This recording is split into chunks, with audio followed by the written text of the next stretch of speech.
Bueno, de nuevo he de agradecer la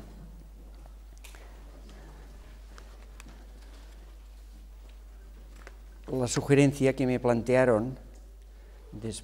seguramente después de saber que era abogado y me dedicaba a temas jurídicos. Me plantearon la comparación de estas dos leyes, que decir evidentemente que en el momento que me lo plantearon desconocía el contenido de la ley vasca, que es reciente, ahora hará un año, o ha hecho un año hace poco, pero que evidentemente desconocía. Una vez había dicho que sí, después pensé, no sé si tendría que haber dicho que no, porque es una tarea un poco ardua el hecho de comentar una ley. De todas maneras, hice una serie de reflexiones, de serie de planteamientos, que es los que me ha sugerido la comparación de estas dos leyes y que plantearé. Claro, estas dos leyes son dos leyes dictadas en dos momentos concretos, o sea, no son dos leyes contemporáneas, sino que la ley catalana de museos es una ley dictada en 1990 y la ley vasca es ahora el 18 de diciembre, pues hará un año que fue promulgada. En el momento, la ley catalana tuvo un condicionante, que es que en el momento en que se dictó, de la misma manera, se dictaron paralelamente dos leyes, que fue la de archivos y la de museos, en un momento en que aún no se había dictado la ley de patrimonio cultural, que en definitiva es la ley marco, y por lo tanto nacía con una serie de referencias que tuvo que asumir la ley y que en definitiva normalmente tenían que haber estado en la ley de patrimonio.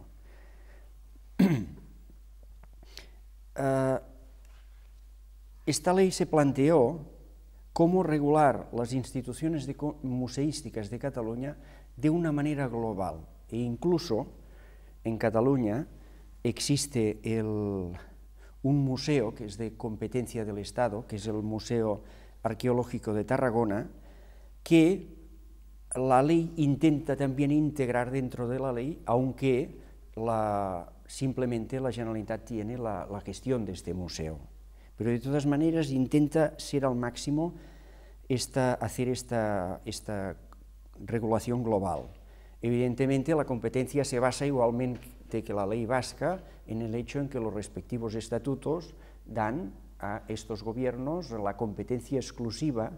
en la regulación de patrimonio y en concreto la regulación de todo lo que son los museos del País Vasco y Cataluña respectivamente, excluye los museos de competencia estatal, que si bien de todas maneras atribuye la competencia de gestión a estos gobiernos. La ley catalana parten de unos esquemas diferentes de lo que es la concepción de la organización de los museos. En la ley catalana se define una estructura, digamos, intentar establecer una política global de lo que es la gestión de los museos, del patrimonio museístico de Cataluña, partiendo de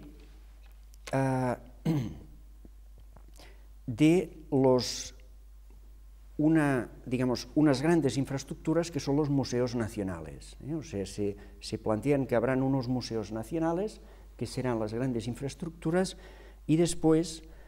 unos otros museos que de alguna manera son subsidiarios o complementarios de estos repartidos por todo el territorio, que son los museos comarcales y locales. Antes de la ley, de dictar esta ley, por decreto ya se había empezado una política de establecer una red de museos comarcales que cubrieran, digamos, todo el territorio de Cataluña. Todas las comarcas, en Cataluña hay 38 comarcas, pues habían de cubrir esta red. Habían de haber como mínimo un museo que cubriera la comarca, como mínimo un museo comarcal, independientemente de que después hubiera más museos locales. Pero esta era un poco la estructura que se planteaba. por otro lado, estructura que ya se había diseñado en tiempo en el periodo republicano de la Generalitat. Esta, de hecho, ya había sido la política que se había empezado a aplicar en aquel momento, sobre todo dirigida por Duran y Sampere, que el primer museo comarcal que se hizo en Cataluña fue precisamente el comarcal situado en Cervera, que era la población por el otro lado donde había nacido Duran y Sampere, que era donde se creó el primer museo comarcal de esta red. Y en el caso de la ley vasca, no se define en este sentido una estructura de cómo ha de ser un poco la jerarquización de la organización de los museos vascos, y se habla de un sistema de museos vascos y, como veremos después, de un sistema de lo que denomina la ley el Sistema Nacional de Museos de Euskadi, que queda definido de una manera un poco imprecisa. Una cuestión que me sorprendió de estas leyes es que, si bien en principio, partiendo de la competencia, sería lógico pensar que estas leyes habían de regular de una manera global la organización de los museos de todo el país, de los respectivos países, en el caso de los museos, en el caso de la Ley de Museos de Euskadi, excluye los museos de las diputaciones forales. Entiendo que aquí, digamos, es un vacío que tiene la ley, porque conociendo, digamos, el papel que tienen y el peso que tienen las diputaciones forales vascas, yo entiendo que una cuestión es la regulación, digamos, general, la estructuración general, y otra cuestión, digamos, las competencias de gestión. O sea, por ejemplo, sería absurdo que, aunque hay museos municipales o museos que dependientes de los municipios, como sería el caso del Fotomuseo, pues digamos, no es el caso, pero de otros museos, pues que se excluyera por esto hecho. O sea, que hay un órgano que es el gobierno y el Parlamento, que han de marcar la política o quién ha de ser el diseño, y otra cosa después es las instituciones que darán lugar o que fomentan o que pagan o que gestionan este tipo, los museos. O sea que desde este punto de vista pienso que hay un problema, que hay un vacío,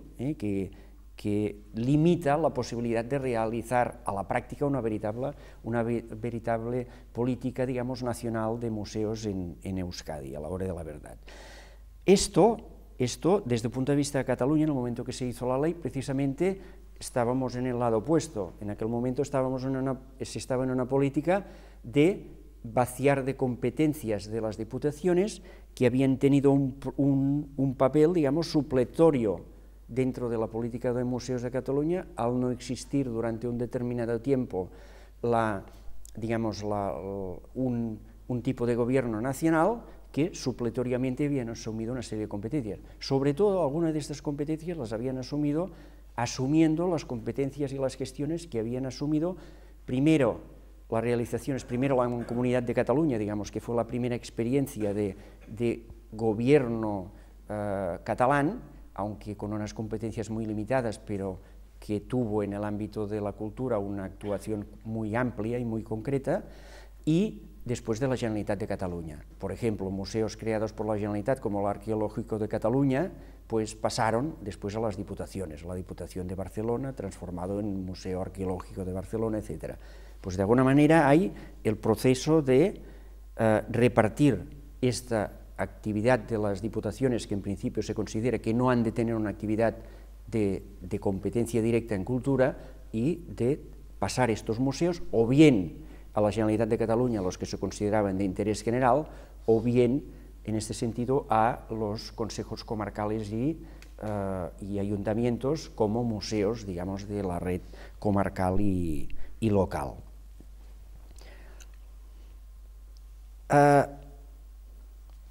Como decía, la ley vasca establece como una especie de doble sistema. Por un lado, define lo que son los museos vascos, y después dice que forman el Sistema Nacional de Museos de Euskadi, los museos que dependen, en este sentido, del gobierno vasco, sacando los que dependen de las diputaciones forales, o sea, los museos públicos dependientes del gobierno vasco, y por lo tanto es un sistema teórico de un sistema nacional que queda cojo. Tampoco se define, digamos, como el sistema catalán en el sentido de decir, bueno, lo que aquí desde el gobierno haremos es una serie de instituciones de cabecera, de museos de cabecera, que serán, digamos, los grandes museos nacionales de este sistema nacional, que de alguna manera se completará con el resto de la red y que se intentará pues ligar en este sistema nacional de museos. Por lo tanto, nace desde este punto de vista un poco cojo.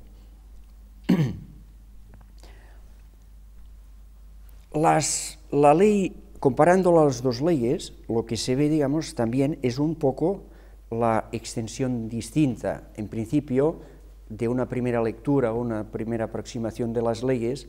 tiendes a pensar, a ver realmente si lo que ha pasado es que evidentemente, no sé, cada experiencia de las leyes, pues a lo largo del tiempo se van viendo elementos, digamos, que se añaden. A veces, aunque son dos poderes legislativos distintos, pero a veces el propio gobierno, cuando un gobierno hace una ley y al cabo del tiempo hace otra ley, tiende la segunda ley a alargarse, y a veces lo que se hace es transformar elementos que son reglamentarios y ponerlos en la ley. Aquí no dependen de los mismos gobiernos y por lo tanto son distintas, pero son bien útiles, son dos leyes muy parecidas, que tienen una estructura bastante parecida en muchos aspectos, y veo que de todas maneras la ley vasca, aunque en unos aspectos es más sistemática, un poco, digamos, de la experiencia de las otras leyes anteriores de otros sitios, pues recoge experiencia y por lo tanto sistematiza algunos aspectos, sobre todo al definir pues las obligaciones y los requisitos de los museos. Por ejemplo, en la ley catalana, los requisitos no se diferencian entre los requisitos para ser un museo inscrito en el registro de las obligaciones de los museos. Simplemente en la ley catalana habla de unas obligaciones de los museos y después cuando dice la inscripción de los museos en el registro general, lo que remite es decir, bueno, simplemente han de cumplir estas obligaciones. En la ley vasca es más reiterativa y se va desarrollando mucho más. Yo pienso que en algunos aspectos las leyes, cuando tienden a ser excesivamente concretas, se entra un poco en lo que sería mejor desarrollar en el ámbito de los reglamentos, porque entonces, o si no, es más complicado el cambio de determinadas concreciones, cosas concretas, que a veces a la hora de la práctica se ve qué tipo de concreción se ha de hacer, no sé, por ejemplo, requisitos concretos que han de exigirse a los museos para entrar en la red. Se ha de marcar unos principios y después reglamentariamente se desarrollan. El desarrollo de estos principios a veces puede llevar a la práctica pues, a entender que los requisitos se han de cambiar, se han de modificar o por el cambio de circunstancias. Si esto se introduce en la ley, es mucho más difícil modelarlo y por lo tanto adaptarlo a la realidad. Y un poco adolece encuentro de estos conceptos. Cuando comparando las dos leyes definen lo que es un museo, se parte de la misma definición, o sea, se parte de la definición general internacionalmente conocida o aceptada de lo que es un museo, pues bueno, como una entidad que tienen un conjunto de bienes muebles o inmuebles, con una actividad evidentemente activa de conservación, de estudio, de difusión, de conocimiento para el disfrute cultural y lúdico de los ciudadanos de este conjunto de bienes que incorpora el museo. Y por lo tanto, las dos leyes beben de las mismas definiciones. Las dos leyes también incluyen, aparte de los museos, la consideración de los museos, de espacios y monumentos que tengan valores históricos, arqueológicos, industriales, etnográficos o culturales, que la ley también vasca añade también los valores naturales que reúnan o difundan conjuntos de bienes culturales. En este sentido, se amplía esta, digamos, posibilidad de considerar museo, no sé, por ejemplo, un determinado espacio natural incluso, de acuerdo con la ley vasca, o un determinado, pues, monumento, o una determinada, no sé, fábrica, o que por ella sola, digamos, o un espacio que haya tenido, pues, que haya sido objeto o testimonio de un determinado hecho histórico, podría ser declarado en este sentido un museo. Las dos recogen prácticamente igual estos conceptos. Y por último también se recoge,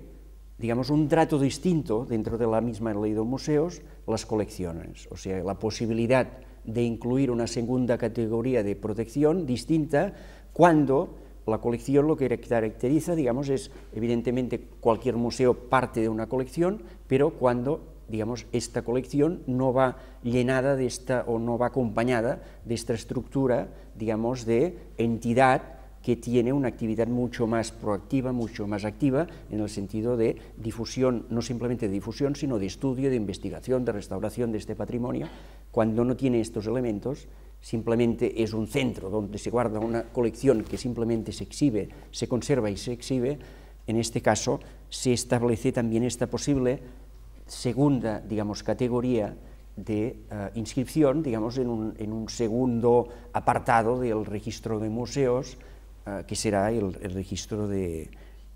colecciones. Esto, por ejemplo, en Cataluña hay museos, digamos, inscritos como colecciones, por ejemplo, como es el caso, por ejemplo, de un particular que hizo una colección de automóviles, que está en Vidreres, el Museo del Automóviles Andreu Claret, pues este está dentro del registro correspondiente, está como colección, no se considera museo, aunque curiosamente después también a la hora de la práctica, claro, estas menciones teóricamente obligan a las instituciones clasificadas, pues a adoptar la calificación, ¿no? Porque si se hace una diferenciación entre museos y colección, lógicamente parecería, pues bueno, que aquella institución, si es un museo inscrito como museo, se denominará museo, y si es una colección, pues se denominará colección, y por lo tanto, de cara a una persona que va allí, pues ha de tener una digamos, visión por el nombre de qué es lo que está viendo, de que simplemente es una colección y no es un museo. A la hora de la verdad no, pues miras el mismo, curiosamente miras el registro y está la colección Claret, pero cuando miras por comarcas, los museos que existen, que están las colecciones de los museos, unos y otros se dicen todos museos, y entonces aparentemente no hay ninguna diferencia, cosa que es un poco, de este sentido, contradictoria. Una de las diferencias también de las dos leyes es las funciones, digamos, administrativas y las obligaciones que asumen los museos. La Generalitat asume las funciones de desarrollo de la política de museos, de organización, registro, regulación de las normas de documentación y de catálogo del patrimonio, las de inspección, las de fomento del patrimonio museístico, y también incluye como la vasca el derecho de tanteo y retracto cuando, digamos, un museo se quiera desprender de fondos y que el gobierno, digamos, tanto el gobierno vasco como la Generalitat, tienen el derecho de tanteo y retracto para comprar estos bienes por este precio que se haya vendido a una tercera persona, para evitar, digamos, que salgan de Euskadi o de Cataluña. Esto también está. En la ley de patrimonio, en la ley catalana, no se hacía referencia a otras medidas que incluía la ley vasca, como son, por ejemplo, la de poder llegar a la expropiación de los bienes, digamos, cuando una institución museística no simplemente no cumpla, digamos, las obligaciones de conservación, sino que se produzca, digamos, una situación de perjuicio para que el patrimonio, entendido como patrimonio colectivo, la posibilidad, digamos, de intervenir en un primer lugar, digamos, como medida precautoria para volver a la situación inicial y, si es una situación irreversible, llegar a la expropiación de aquellos bienes. La ley catalana lo pone, pero después esto se subsanó con la posterior ley de patrimonio de Cataluña. En la ley catalana se establecen como obligaciones de los museos la conservación de los fondos, remitiendo, y después remite algunas obligaciones, por ejemplo, como la seguridad, a el desarrollo, digamos, reglamentario,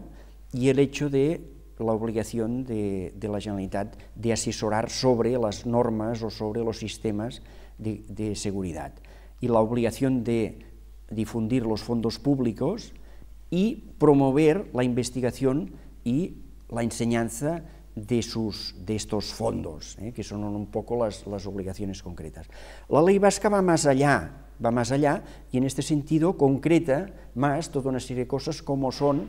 que no sé si es necesario concretarlo porque entonces se puede volver contra la propia institución, es la obligación de realizar publicaciones incluso, etcétera, toda una serie de concreciones y actividades que en este sentido se desarrollan mucho más estas obligaciones básicas, que después se incluirán como requisito indispensable para el reconocimiento de la condición de museos. Después, las dos leyes recogen, por esto que en estos sentidos son muy paralelas, pues todo la cuestión de la venta, respecto a la venta de los bienes de estos museos y las obligaciones de estas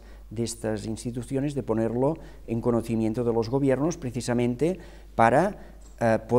que los gobiernos puedan ejercer estos derechos de tanteo y retracto, las obligaciones de inventario de estos bienes, formando, evidentemente con el objeto también de formar un catálogo colectivo del inventario de todos los bienes museísticos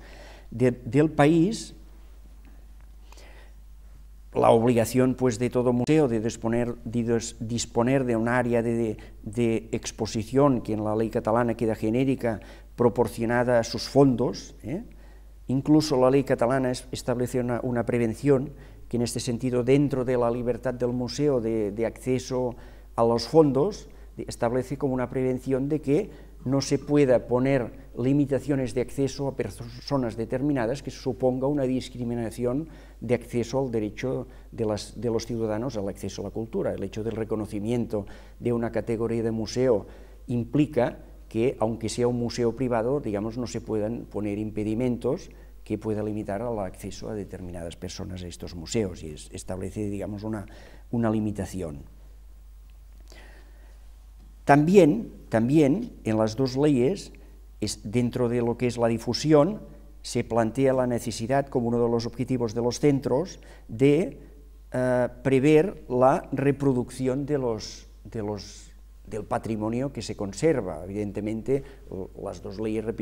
remiten que esta reproducción,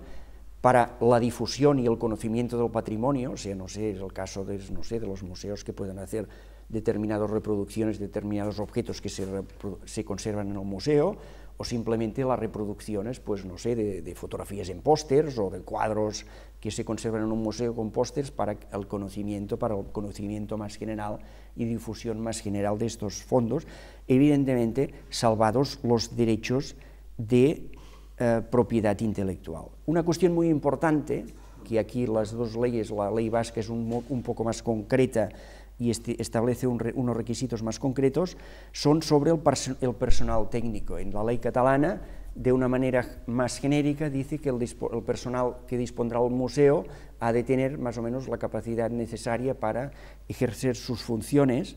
sin establecer concreto, y en el caso de la ley vasca establece una diferenciación entre lo que son los órganos directivos, podríamos decir los elementos directivos del museo, que establece que tendrán una necesaria competencia de acuerdo con sus funciones de dirección, y después el resto del personal del museo. O sea que en este sentido tiende más a exigir, parece la ley, una mayor profesionalidad, entendiendo de que la ley de los museos es una ley de marco general y por lo tanto será de aplicación a instituciones muy distintas, algunas de una dimensión muy grande y otras, digamos, de unas dimensiones mucho más reducidas, y por lo tanto que será difícil aplicar, digamos, los mismos criterios a todo el tipo de instituciones.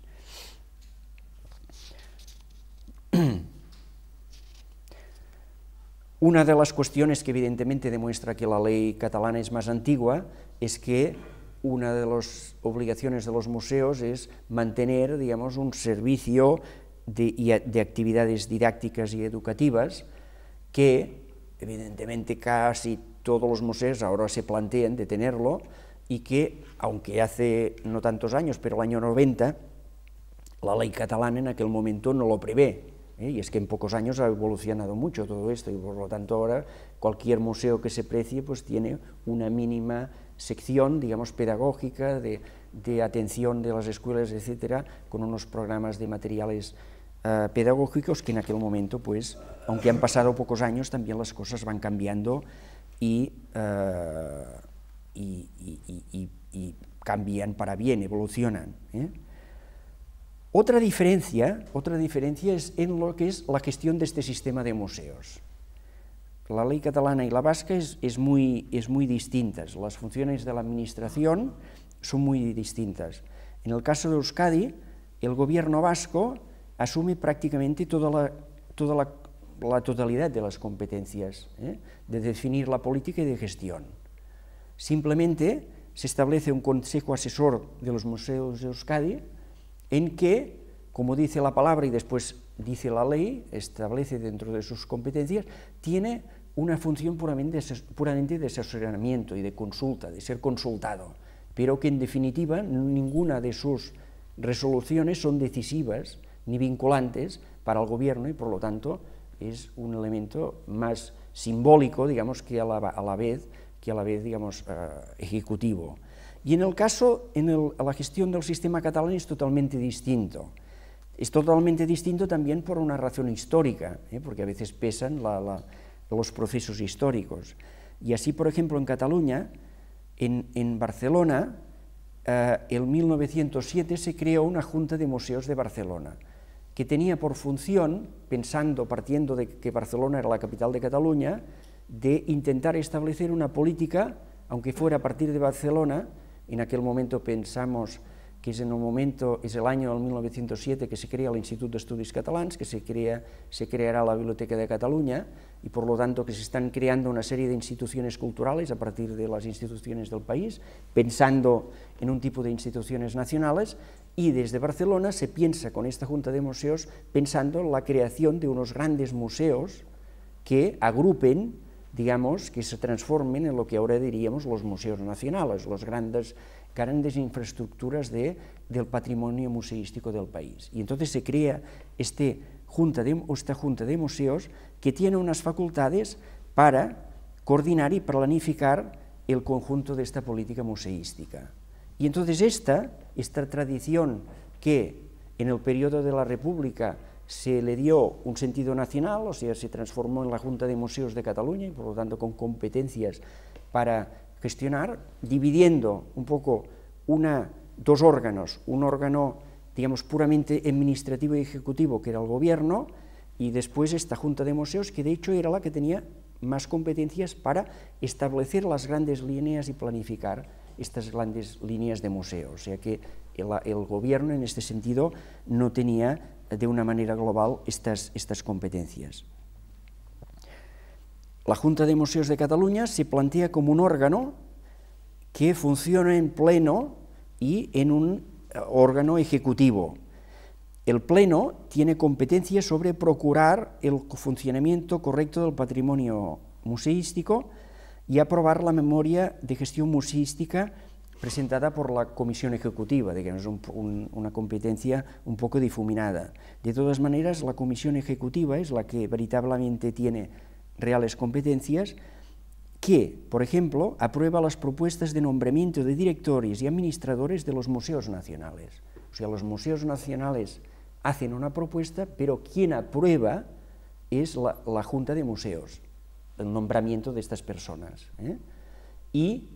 después se publicarán por parte del consejero de Cultura, pero quien lo aprueba es la Junta de Museos. Por lo tanto, en este sentido, una política efectiva de quién será el director y los administradores de los grandes museos. Estudiar la propuesta de creación de nuevos museos nacionales y las propuestas de secciones de los museos nacionales. Después veremos lo que son las secciones. Definir los criterios de coordinación museística general, por lo tanto, establecer de qué manera todo el sistema de museos, qué tipo de coordinación se crea entre los distintos museos. Aprueba los planes de actuación de los museos nacionales y el Arqueológico de Tarragona, en este sentido de fomentar una actuación global. Fomenta las relaciones de los museos de Cataluña con el exterior y aprueba los planes de ordenación e intercambio de patrimonio museístico de los museos nacionales y proponer también a la Generalitat los criterios de actuación de los distintos campos museísticos. También valorará anualmente la actuación de las distintas administraciones de Cataluña y asesorará en el despliegue reglamentario de la ley. O sea que tiene un peso en este sentido muy importante. Por otro lado, en el caso del País Vasco, es el gobierno que tiene la primera, podríamos decir, y la última palabra en el diseño, la planificación de la política museística. Es el que se gestiona el Sistema Nacional de Museos, los coordina, ejerce las funciones inspectoras, organiza el registro, asesora, da soporte técnico y difusión, también para la difusión y la creación de la red informática y el asesoramiento o la formación del personal de los museos, que es una de las obligaciones que tiene la administración en este caso. Y en Cataluña, lo que se hace es, a partir de estas competencias, digamos, más ejecutivas, más de gestión, que le quedan al gobierno de la Generalitat, se crea un soporte técnico, lo que se llama Servicio de Atención a Museos, que ha de estar en principio vinculado a un museo y que tiene una competencia sobre dar soporte técnico y atención a los museos del área donde está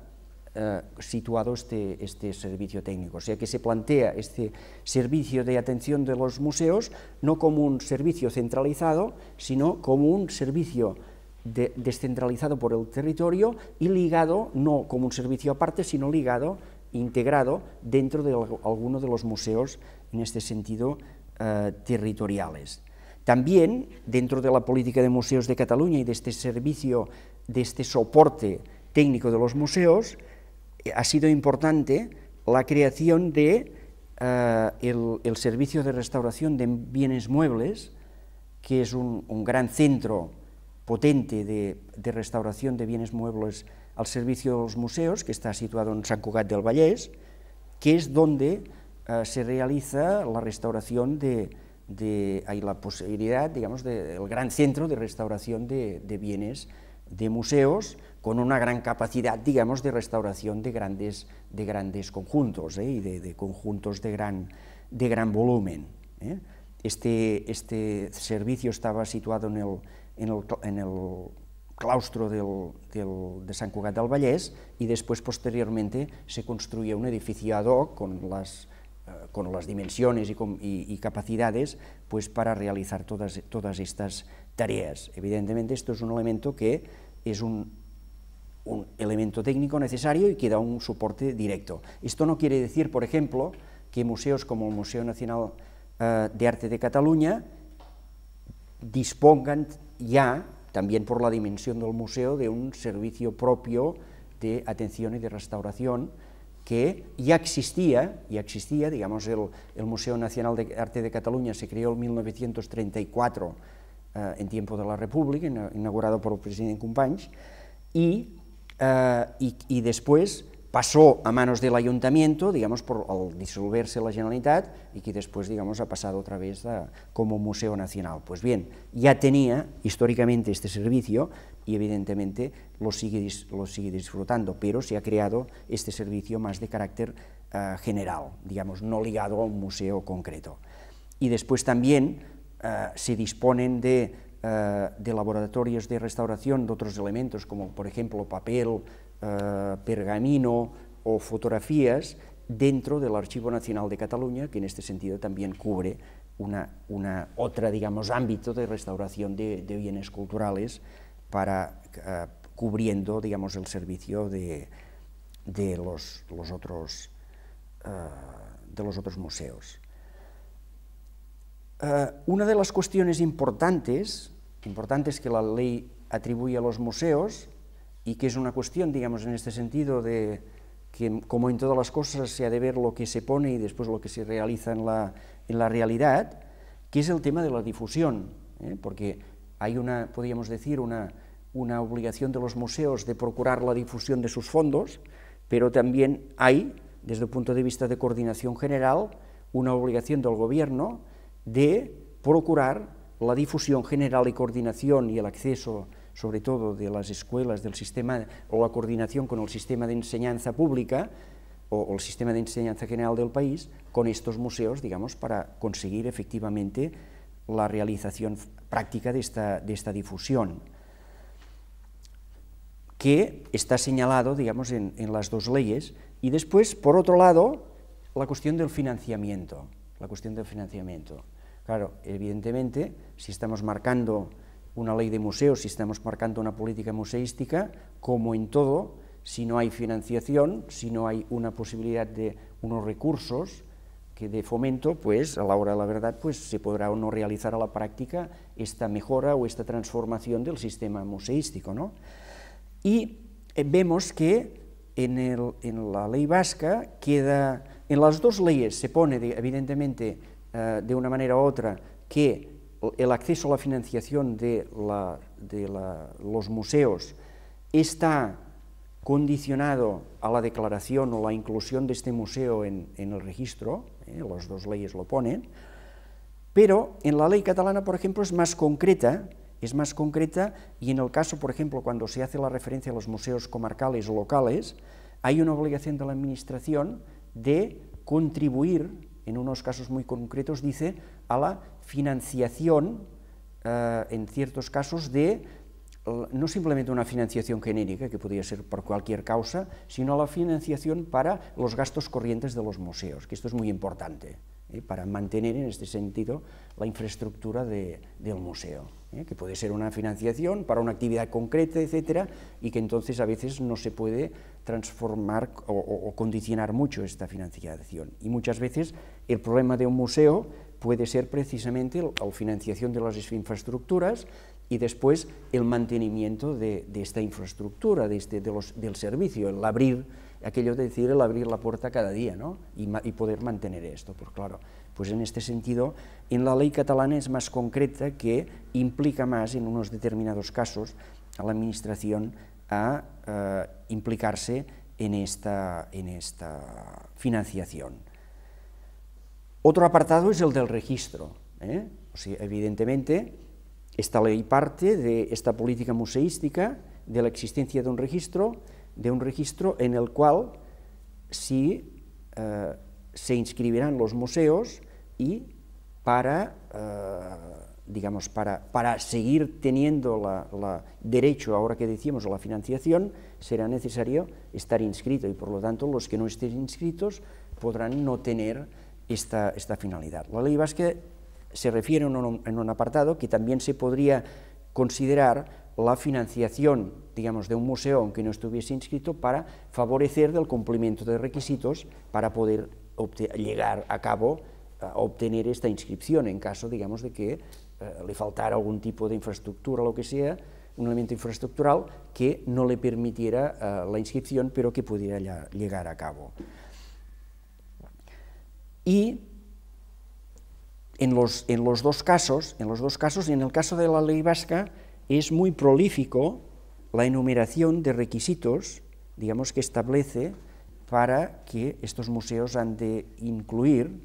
que en el caso de la ley catalana yo pienso que ya está bien, o sea, quedan un poco más genéricos, marcados los principios básicos, pero después la concreción queda más, como decía antes, en un periodo reglamentario. ¿Qué quiere decir? Que entonces en este reglamento se puede hacer una modulación, incluso una modelación, digamos,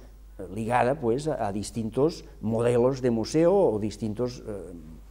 tipos de museos, digamos, de volumen de institución, que puede, digamos, comportar una serie de exigencias en unos casos y en los otros otro nivel de exigencias, pues por imposibilidades, sino que se puede crear de tener acceso a determinadas instituciones si se les establecen determinadas exigencias, que puede ser que cumplan los principios generales, pero determinadas exigencias particulares les sea imposible cumplirlas por sus dimensiones. En el caso de Cataluña, así como decía que en el caso vasco queda más difuminado lo que es el Sistema Nacional de Museos, que dice que son ya digo, de una manera un poco contradictoria, todos los museos y colecciones de titularidad pública, salvo los de titularidad exclusiva del Estado y o los de los territorios históricos sin perjuicio de lo establecido. O sea que, por lo tanto, no se entiende que dentro de una política de Sistema Nacional de Museos, independientemente de la competencia, no se incluyan los museos de los territorios históricos. Es un poco una contradicción, pero tampoco se define demasiado qué diferencia hay cuando hablamos de los museos vascos, de la categoría de lo que se habla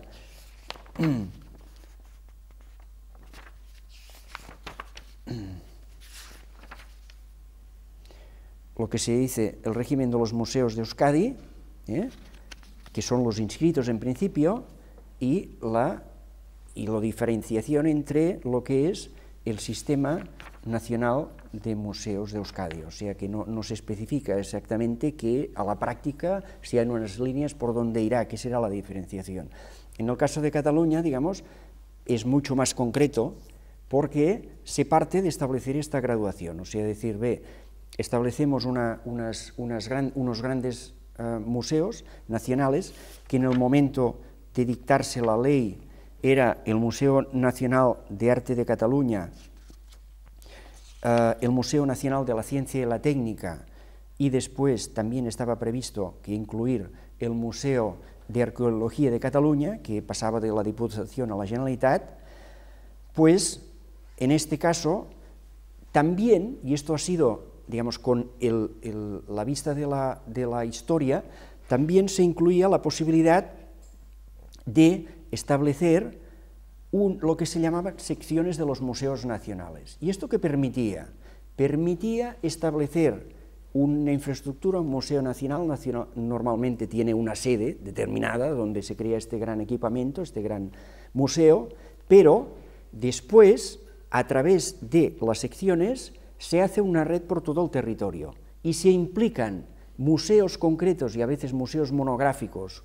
determinados, se implican dentro de esta red del museo. Por ejemplo, actualmente esto se ha llevado a la práctica de una manera efectiva y exitosa dentro de lo que es el Museo Nacional de la Ciencia y la Técnica de Cataluña, instalada en Terrassa, en una fábrica textil, donde allí hay, digamos, el gran museo con las colecciones y exposiciones temporales sobre la historia de la ciencia y la técnica.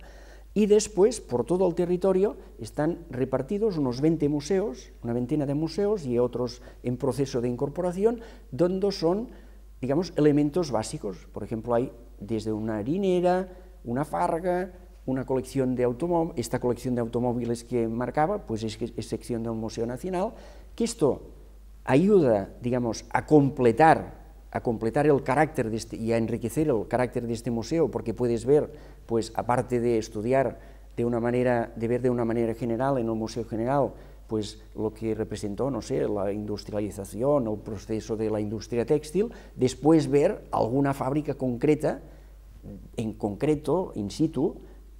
cómo funcionaba una fábrica textil, y verla, no simplemente en maquetas o en general, sino verla en concreto, ver, no sé, el ferrocarril y ver un caso concreto, poder ver pues un ferrocarril en funcionamiento, un ferrocarril de vapor, o ver las minas. ¿Qué es una mina? Pues ver en concreto, no simplemente de una manera teórica museizada, sino después ver museizada una mina concreta. Y por lo tanto, esto da, también una riqueza, digamos, de establecer una red del territorio de unos museos que según cómo estarían dejados de la mano de Dios, se podría decir, y así se favorece, digamos, una economía de escala, de ligarlo y de difundir y de coordinar y hacer, digamos, una fuerza importante.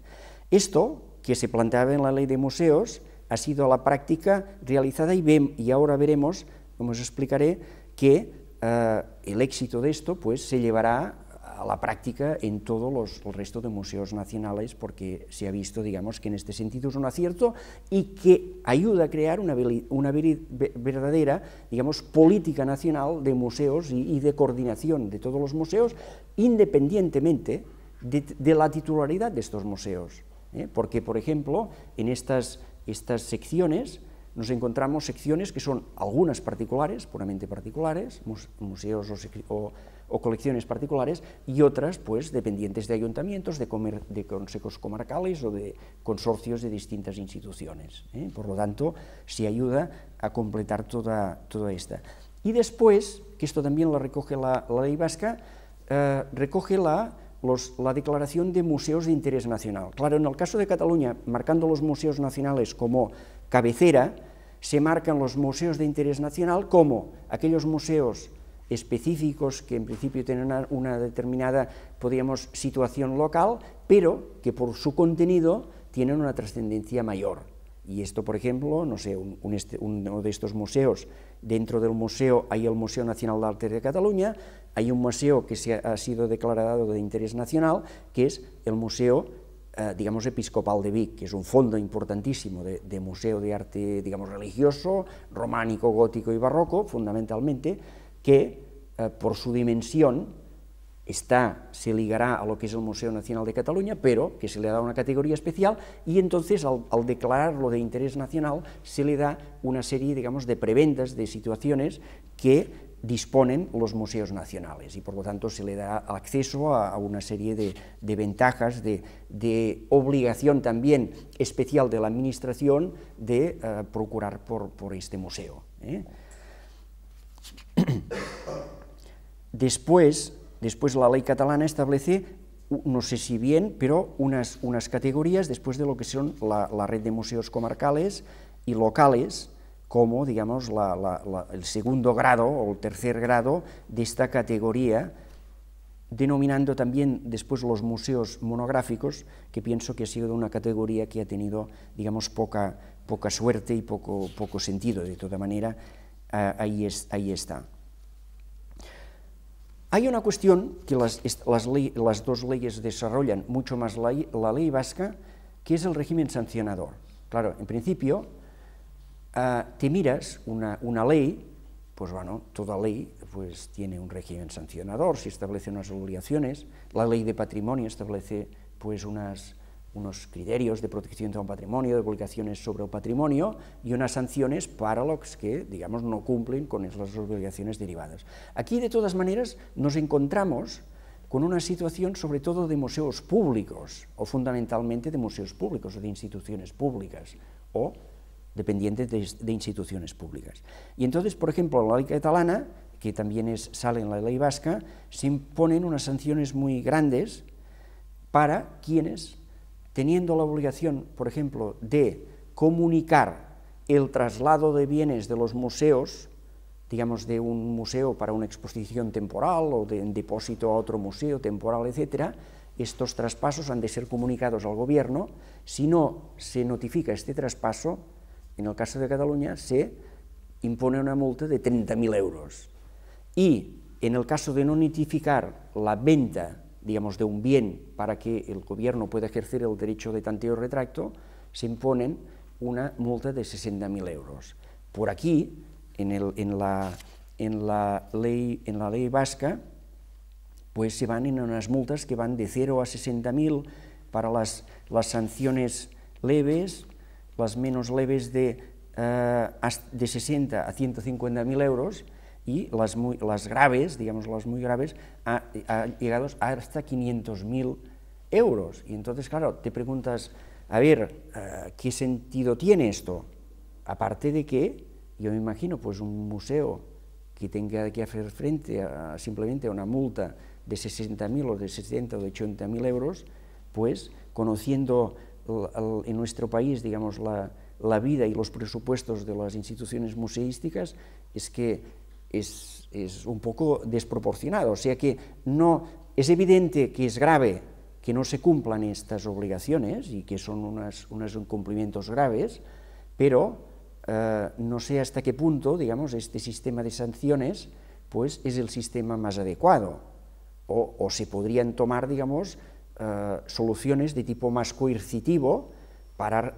hacer cumplir a estas instituciones, y sobre todo, si fundamentalmente son instituciones, hacer cumplir estas obligaciones que se consideran básicas y fundamentales, y por lo tanto, o no sé, o si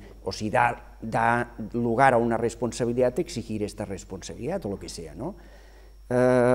Es una cuestión que, viéndolo, no acabas de ver, y después a la hora de la verdad, ¿qué puede pasar? Que no sirva de nada y que no se aplica nunca, y entonces dices, bueno, ¿por qué establecemos un sistema sancionador si a la hora de la verdad no se aplica? Y entonces tampoco es, desde un punto de vista, digamos, de política legislativa, tampoco es bueno, porque entonces, no sé, es como algo que amenaza y si no se aplica, pues deja de tener sentido la existencia de este sistema. Quería comentar, y en este sentido como un poco de primicia, no un poco, una primicia, que es, viendo la experiencia de los años de la ley catalana, que es el plan de museos que se aprobará en breve, o que se planteará en breve en Cataluña. Y como decía antes, se parte de la experiencia positiva de lo que son las redes de los museos nacionales y se reestructura. En este sentido, se parten de 4 grandes museos, 2 de los cuales están creados. Uno nuevo, el Museo de la Sociedad Catalana, otro museo nuevo, el Museo de Historia Natural, que es una vieja reivindicación, ya, digamos, creado en tiempo de la República, y después 2 ya creados, el Museo Nacional de Arte de Cataluña, sin una red, digamos, creada, y el Museo Nacional de la Ciencia y la Técnica, prácticamente con una red ya bastante consolidada. El Museo de la Sociedad Catalana incluye la red de monumentos y museos de historia, o sea que aquellos monumentos y centros de historia tal quedarían incorporados dentro de este Museo de la Sociedad Catalana, por ejemplo, como los monumentos de los grandes monasterios de Poblet y Santes Creus o determinados castillos, la red de los museos de etnología e incluso los parajes de interés etnológico que se han de crear, y en este sentido el museo etnológico es una de las cuestiones, digamos, que hacía tiempo que había un gran debate, porque había, digamos, en tiempos de la República, antes hablábamos de los años 20, los primeros estudios etnológicos, pues estos estudios etnológicos llevaron a los años 30 a plantearse la construcción de museos etnológicos, de colecciones de etnología, etc. Y en el caso de Cataluña, pues quedó truncada por el franquismo,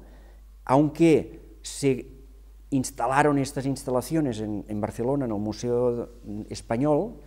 se instalaron estas instalaciones, pero estuvieron, digamos, con más pena que gloria hasta que se decidieron empaquetar estas instalaciones, porque el Ayuntamiento de Barcelona, que era el competente, no le interesaba demasiado el mantenimiento de un museo etnológico. Pues ahora se plantea definitivamente desarrollar, digamos, este ámbito que hay un gran conjunto de material y que en este sentido se ha de llevar a la práctica. Después hay un tercer apartado de este del Museo de la Sociedad Catalana, entrarían también los museos de arqueología, o sea que el Museo Arqueológico de Cataluña, que antes era, digamos, como museo nacional único, quedará dentro de este apartado el Museo de Arqueología y después los centros arqueológicos, sobre todo, que son los yacimientos arqueológicos repartidos por el territorio, desde Empúries, Ullastret y muchos otros yacimientos repartidos por todo el país. El segundo es el Museo de Historia Nacional, ya he dicho antes, creado de hecho en el periodo republicano y después suprimido, que incluirá un museo de zoología y después todo lo que son jardines botánicos o zonas, digamos, botánicas en este sentido protegidas, que formará parte de este otro apartado de Historia Nacional. El Museo Nacional de Arte de Cataluña, que estará formado por el Museo Nacional de Arte, el sector de este Museo Nacional, que colgarán de él los otros museos de arte, tanto de arte contemporáneo como los diversos museos de arte de Girona, de Vic, o evidentemente el creado ayer, inaugurado en Lleida como gran museo también, sobre todo a partir de la colección episcopal de Vic. Esta estructura se completará con la red de museos locales, y en esta red de museos locales en Cataluña hay un proceso, digamos, de sustitución de la división provincial por la organización en veguerías, y entonces a partir de aquí se establece que dentro del servicio de atención de museos, este servicio SAM se mantiene, y se creará como mínimo en cada veguería un museo SAM, o sea, un museo de estos territoriales, dentro de la cabecera de la red, digamos, local, que cada uno de estos museos tendrán la atención técnica, asesoramiento y soporte técnico a los museos locales de cada veguería, en este sentido, territorio. Este, digamos, es el resultado de la aplicación de estos años, desde el 1990, de la aplicación de la ley catalana, y que en este sentido se llevará a cabo. En conclusión, tenemos dos leyes que en cuanto a lo que son las características del museo o las obligaciones del museo, la situación jurídica y lo que son la relación con la administración y la actividad administrativa, es bastante parecida en las dos leyes, establecen unos mismos principios. En el caso de la ley vasca yo pienso que hay un hándicap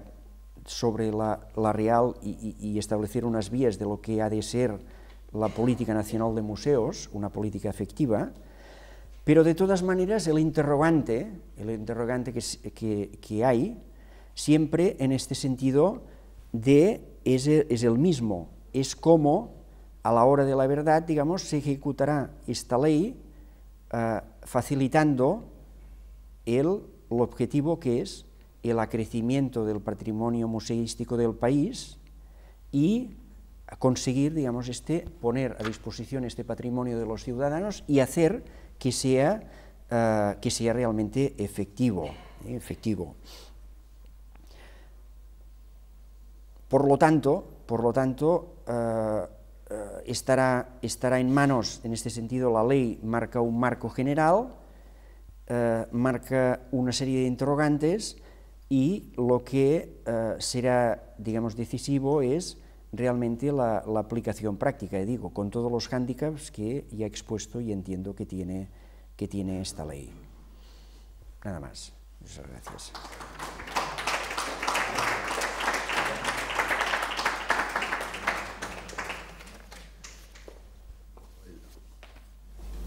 El problema de los museos exceptuados única y exclusivamente por la titularidad, o sea, por la propiedad, no tiene sentido ni justificación de ningún tipo.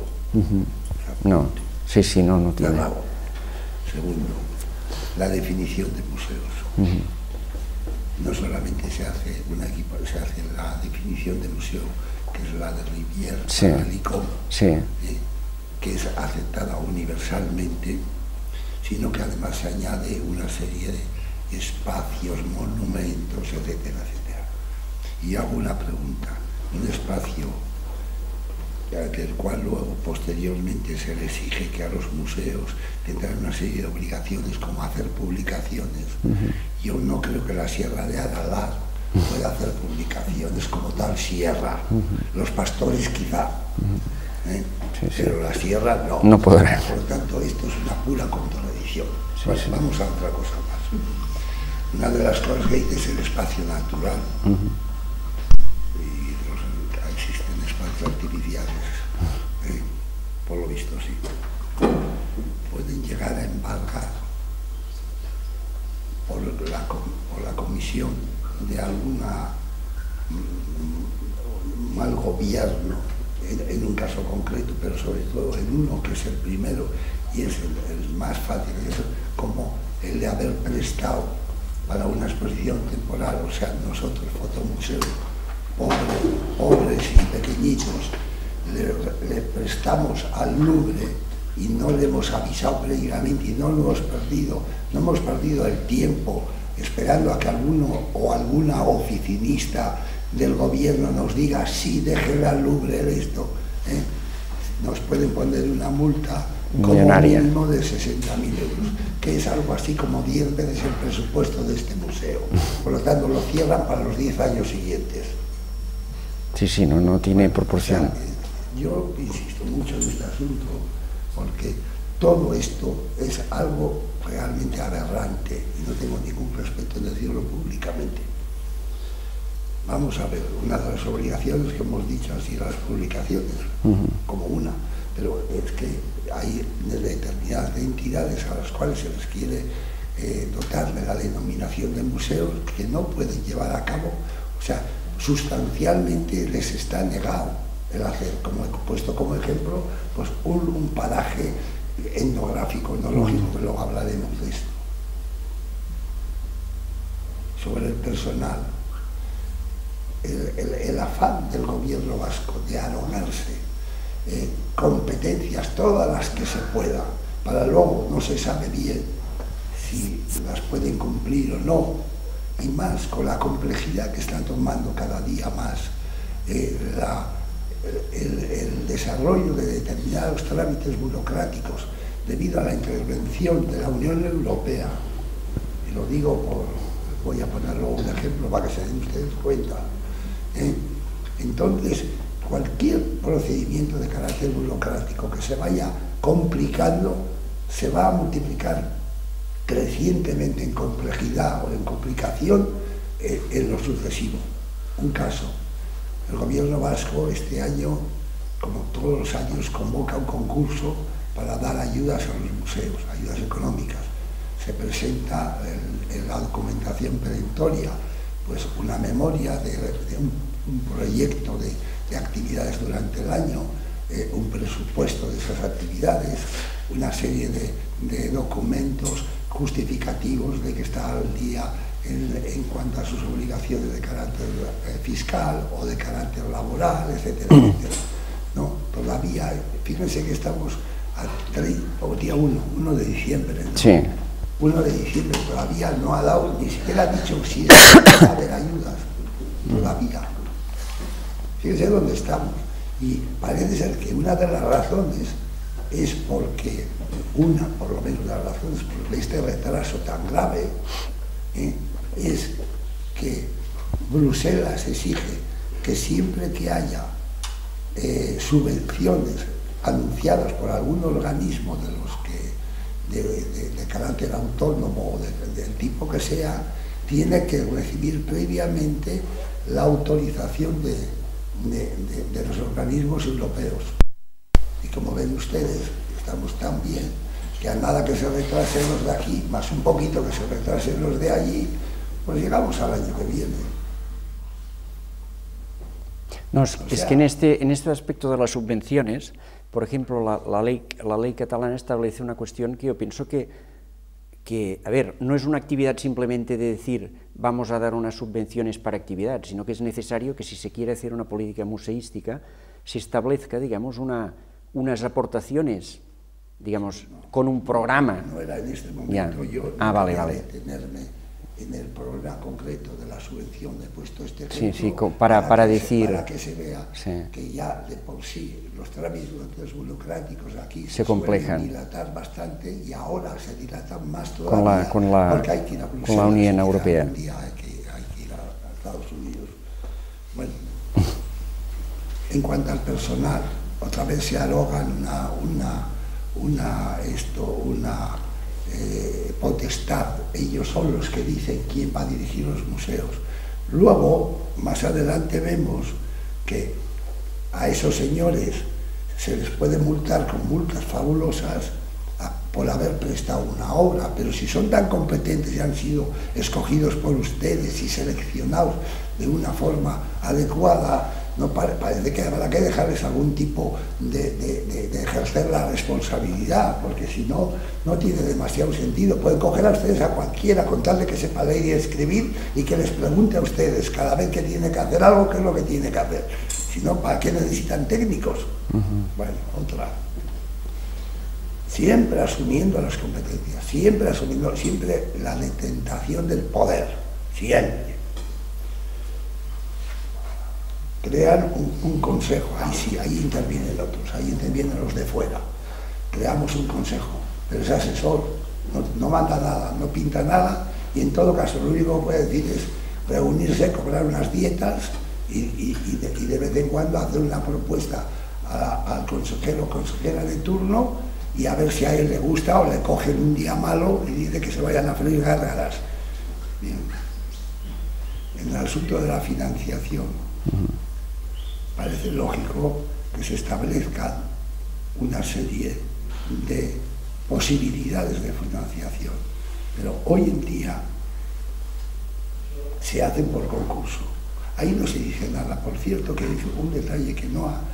ha dicho, no sé, pues bastantes cosas ha dicho, es que constantemente aquí se está remitiendo al reglamento. El reglamento lo dirá, y no define nada. Entonces, decía el conde Romanones que haga usted la ley y déjeme a mí hacer el reglamento.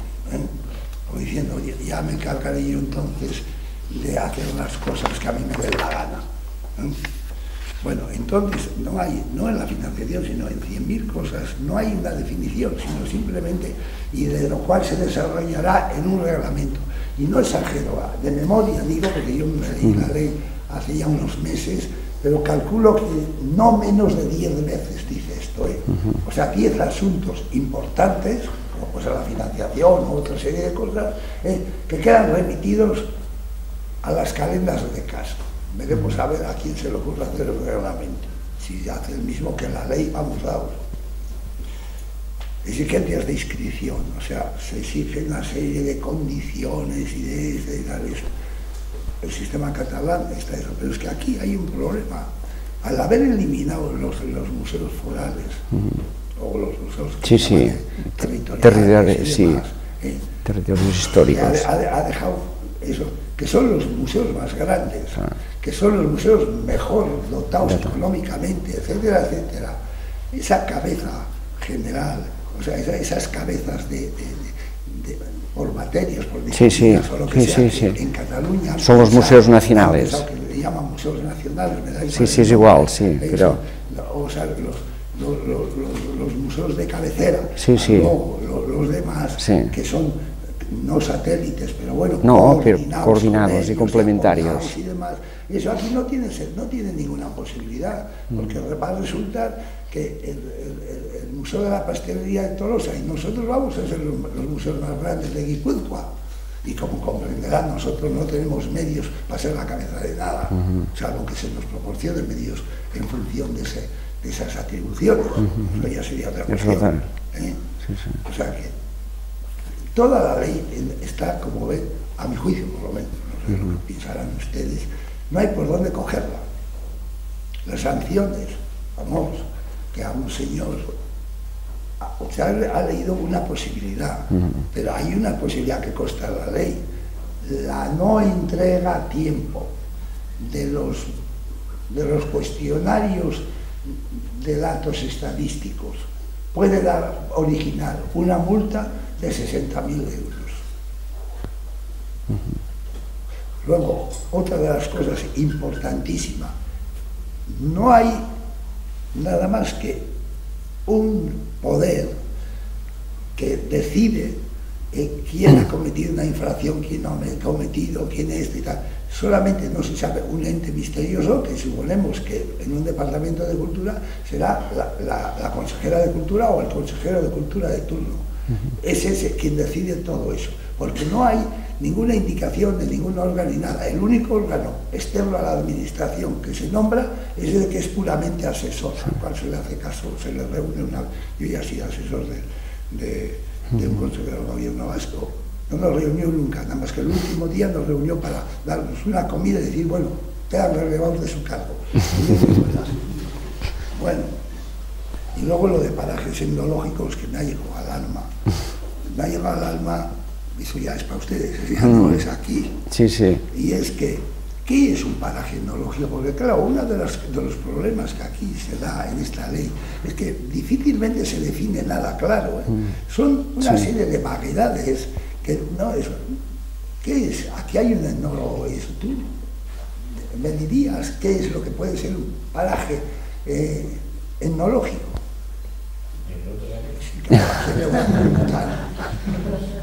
Es que cualquier paraje, cualquiera, por donde haya deambulado una oveja, como industrial, como su lugar, puede ser objeto de una investigación etnográfica. Claro, objeto de una investigación, pero es que eso es el universo mundo, porque ¿qué queda? Salvo la plaza, la plaza circular y la plaza elíptica, todo lo demás. Pero puede ser que tengan un concepto romántico de lo que es el... Bueno, no lo sé, pero bueno. Entonces, en resumen, lo que yo quería decir y lo que yo saco de conclusión, ¿no?, de mi lectura y de la lectura que ha hecho usted, que coinciden plenamente, es que esta ley no tiene sentido y que su aplicación, a mí no me vale eso de decir que es posible que luego no se pueda aplicar, porque no se podrá aplicar, pero las sanciones a que sí se aplican. Eso sí se aplica. No sé si se atreverán, porque al ser, cuando se hacen las sanciones tan desproporcionadas, lo que hace, digamos, es que hace más difícil aplicarlas, porque entonces se crea un problema muy grande. Si sabes que pones una sanción de 60.000 euros a una institución que pueda tener, no sé, un presupuesto de 60.000 euros, ¿cómo se come esto? ¿Cómo se come? No tiene sentido. En este sentido del soporte, la ley catalana tiene un apartado que yo entiendo que ya marca un aspecto más positivo. Por ejemplo, que dice el soporte del Departamento de Cultura. Dice, el Departamento de Cultura ha de establecer anualmente un programa de ayudas económicos a los museos comarcales, locales y monográficos. De acuerdo con el presupuesto de este programa, la Generalitat lo aplicará después de pasar un informe favorable de la Junta de Museos. O sea que aquí se establece más una relación concreta, o sea que se establece que la Generalitat hará un programa de qué será la política de soporte de museos para aquel año, la planteará la Junta de Museos, que la Junta de Museos, digamos, podrá determinar, le ha de dar el visto bueno, tiene facultados, y entonces, digamos, se aplica estas ayudas en base a un programa, no en base a un concurso de subvenciones, de diga, usted me pide, yo le daré, sino que hay unos museos protegidos, porque claro, aquí es importante el hecho de la inscripción. Si hay una inscripción, quiere decir que aquel museo entra dentro de una red, por lo tanto entra dentro de unas obligaciones mutuas, y entonces se establece una política de ayuda estable, de fomento, etc. Y si queda, digamos, más o menos condicionado, quiere decir que tendrá unos razonamientos. En la ley vasca aparece en algún lugar en la forma, o ni siquiera menciona cómo va a ayudar. No. Bueno, no, queda la pregunta, ya sabes. No. O sea, ni siquiera mencionan la posibilidad de que haya unas ayudas por parte de la administración hacia los museos. Lo único que hay es sanciones. No, lo único que se dice es que las ayudas estarán... La pena de muerte no ponen, pero me falta esto, No, está en negativo, dice, no podrán tener sanciones los museos que no estén inscritos, punto, pero no dice en qué sentido serán estas ayudas. Los museos que no estén inscritos no recibirán ayuda de ningún tipo. Eso es. Antes se solía dibujar a los ladrones con una pistola y poner la bolsa o la vida. Sí, pues así. Eso es. Yo lo siento. Muy bien. Esa impresión de nuestro gobierno, por lo menos del Departamento de Cultura de nuestro gobierno, lo lamento sinceramente, pero esto es la realidad. Esto es una desfachatez. Es una auténtica desfachatez.